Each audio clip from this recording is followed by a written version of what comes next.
Fachi, État des droits, lutte contre la pauvreté, Félix Tshisekedi, président de la République, béton. c'est comme un change. Déclaration politique de la vision Fachi Asbel. Compte tenu des événements survenus hier, lundi 22 novembre, à Kinshasa, aux alentours des installations de la CENI,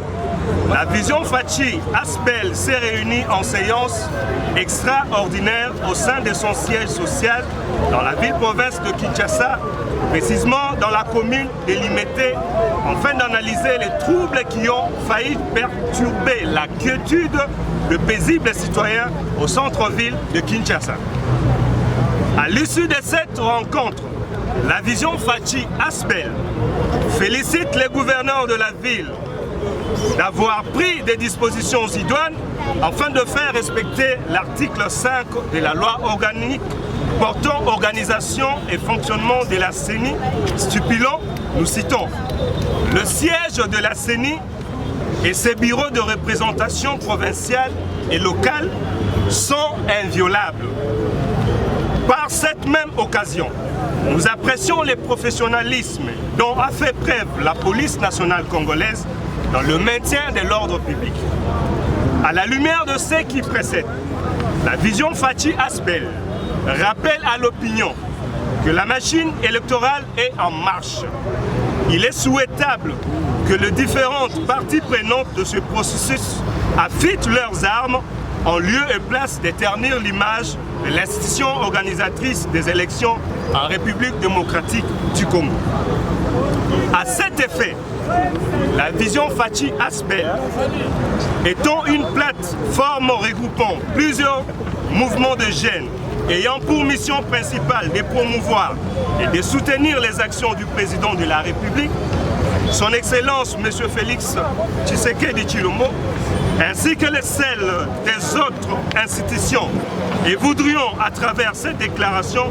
exprimer notre soutien indéfectible à l'actuelle équipe de la CENI. Cependant, la vision Fachi Asbel dénonce le mobile tribal qui justifie le rejet de la personne de M. Denis Kadima Kazadi, dont l'expérience en matière électorale n'est pas à démontrer, et rappelle une fois de plus à la mémoire collective que nous avons connu dans les cycles électoraux passés dans notre pays l'appartenance ethnique des animateurs de la CENI au président de la République honoraire, sans que cela ne constitue un motif qui entraverait le véridique électoral. En définitive, la vision Fachi Asbel met en garde tout fauteur de troubles qui profite de la liberté d'expression démocratique prônée par le chef de l'État pour déstabiliser les institutions en place afin d'aboutir au conciliabule politique tant décrié par la population. C'est ainsi que la vision Asbel annonce l'organisation en date du samedi 27 novembre 2021 d'une grande marche de soutien aux institutions de la République et aux nouveaux animateurs de la CENI. Que vive la République démocratique du Congo, que vivent les institutions de la République, que vive la vision Fachi, fait à Kinshasa le 23 novembre 2021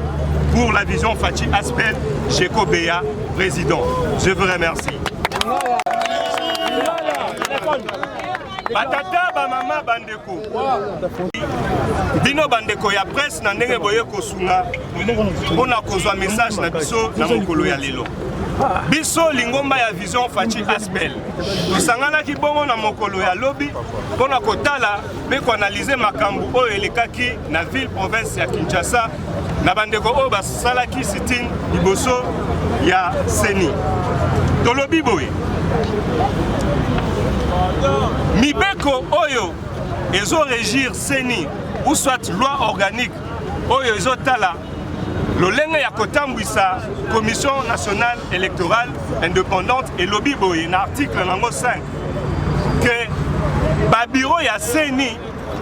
to nzinga nango nyonso ezali bisika mutu akoki kotia lokolo te na yango biso tokamwaki comment na batu koya ko attaquer esika yango na yango totondi botondi na mokambi ya ville province ya Kinshasa na ndenge azwaki mesure ya ko freiner elan wana et totondi bongo na police nationale congolaise ndenge et encadraki ba manifestant wana et puis et sécurisaki périmètre ya CENI tolobi boye Vision Fachi Asbel na ndenge tosanganaki tolobi makambo ya koyokana pona kozwa bokonzi eza lisusu te eza na mutu moko te oyo lelo akotelema koboya Denis Kadima na ndenge ya mayele pe bwanya na expérience azali nango na lolenge ya kokamba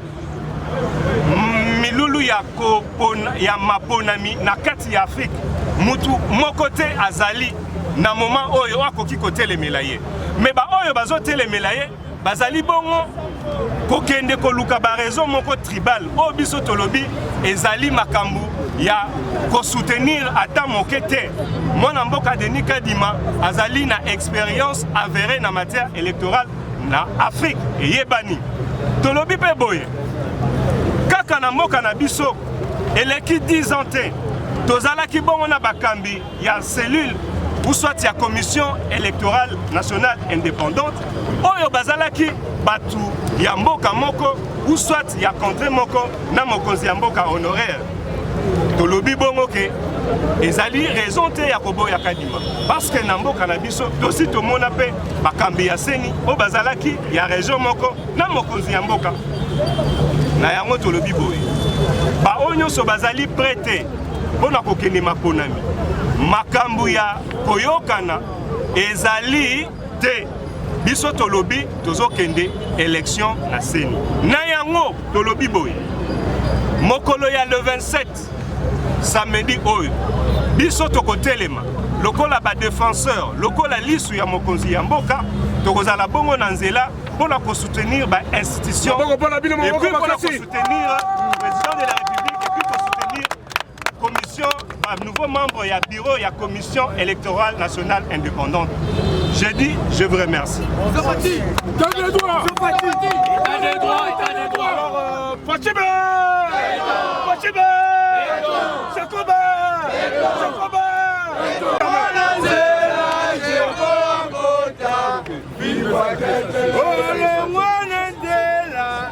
alors président Cheko ozali en direct bazolanda yo mais na minute oyo population nyonso eza kotala makambo eleki lobi na CENI parce que ngai nazali so mokonzi nazwaki moto namoni ba civique alingi ba affronter même place ya maponami yo en tant que Chilengelou levé ta kinga okoloba boni. Non, Yango Touloubi, en tout cas, d'abord, merci de la présence dans la vidéo. En tout cas, nous condamnons le comportement. Nous avons condamné le comportement. Pourquoi? Parce que Bandeko Bazali Koto Sabibé Yamboka.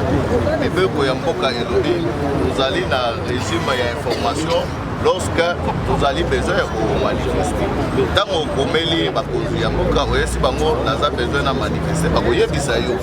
Ba condition oyo ezali, il faut qu'on rappelle pour la manifester. Mais Bandeko balingi kosala yango te. Voilà pourquoi lobi tout monde que les ala qui fait échec parce que mobilisation wana eza yango te. Peuple asaye bisibako 2023 yango ezali kosana ba élection yango. Biso moko tozalaki besoin tosala sitting talaka mobilisation ndenge ezalaki. Bandeko mosusu déjà basi bazalaki déjà na gare centrale parce que baute ko répondre biso lobi na pokwa ke moyen kosala manifestation ezali te. Tala biso bana mayele do moni moyen ya kosala ike na bakonzi ya mboka ezali te yango tundimi ya koya kosala soutien na biso ata déclaration na biso je crois que bakonzi ya mboka bakolanda yango bayebi ke ezali na lingomba moko ezali na batu moko oyo basangani parce que bazali besoin ba soutenir président ya CENI Ndeko Kadima oyo bandeko bazoboya ye kaka po azali moluba ou bien po azali kasayen oyo ndenge touti koloba yango que ezali même pas 10 ans 15 ans te bandeko misusu bauta organiser élection na mutu ya seni ezali kaka baswahili oyo bazalaki na mutu wana na tata mokonzi wa ekolo oyo azali moswahili mais IDPS ou bien ensemble ya peuple congolais baboyaki mwana ya mboka te po azali moswahili a organiser makunami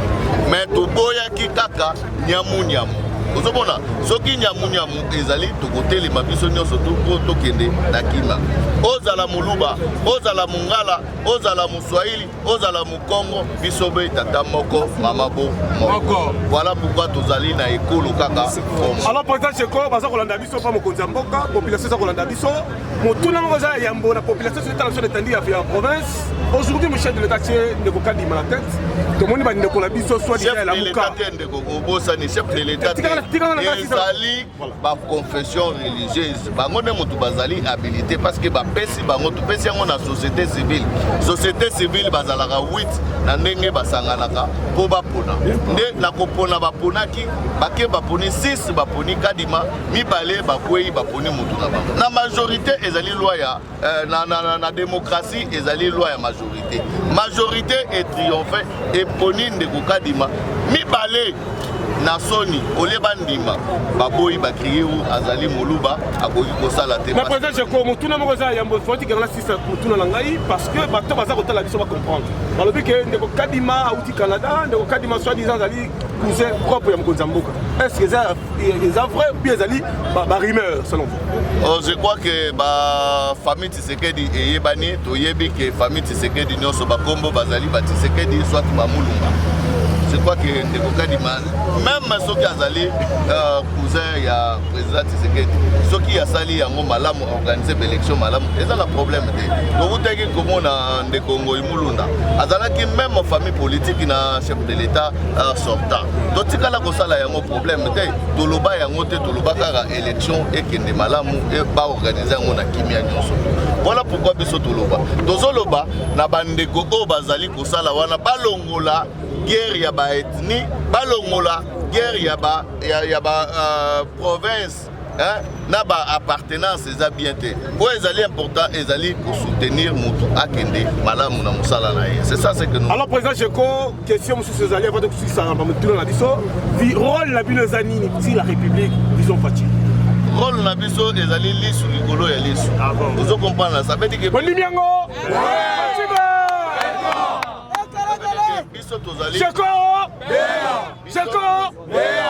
biso tozali non pas pour la kosenga musala na chef de l'état tosenga eloko moko pas chef de l'état te biso tozali wana comme ba garder du pouvoir nous avons pour la protéger pouvoir to surtout ebisaki bandeko o bazolala ke parti politique ezaka deux objectifs premier objectif ezali ko concourir pouvoir to surtout conduire tous pouvoir mais deuxième objectif ezali ko protéger yango le plus longtemps possible donc protéger yango ndenge nini soki bandeko balali voilà pourquoi na profiter na micro na yo pona ko lancer na bandeko o bazana ndako o bazana na kolala ke ngonga déjà ici ebetaki pona ko protéger pouvoir na biso donc surtout côté na deuxième phase soki bango bazaki diba biso toza ya kotelema pona ko protéger pouvoir na président Cheko na yuti intervenir en direct ce soir lelo la Tongo dans la Voix d'Amérique sur Makambo et code minier.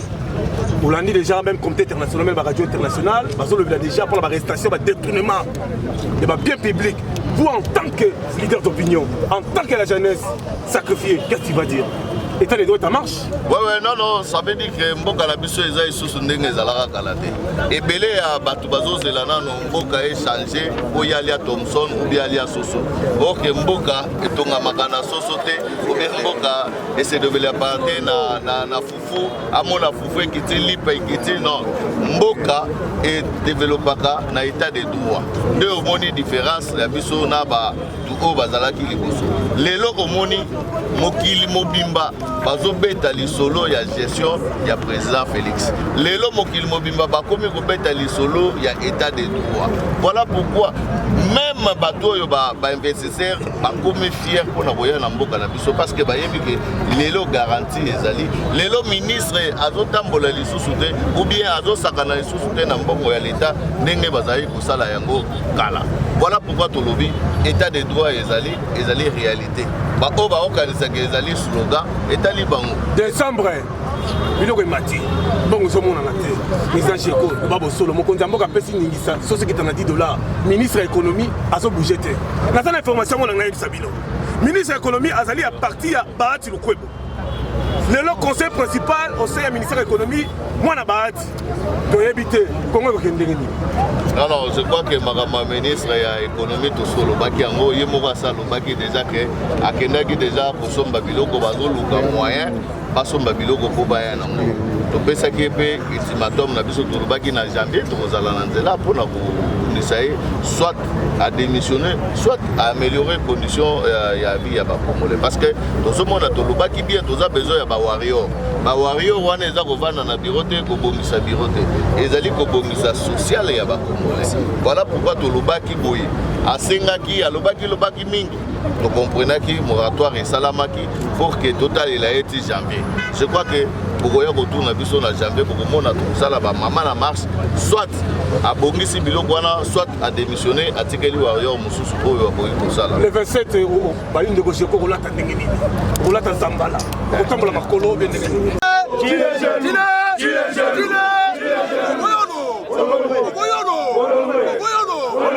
on est chargé à pourquoi partir c'est Jérôme.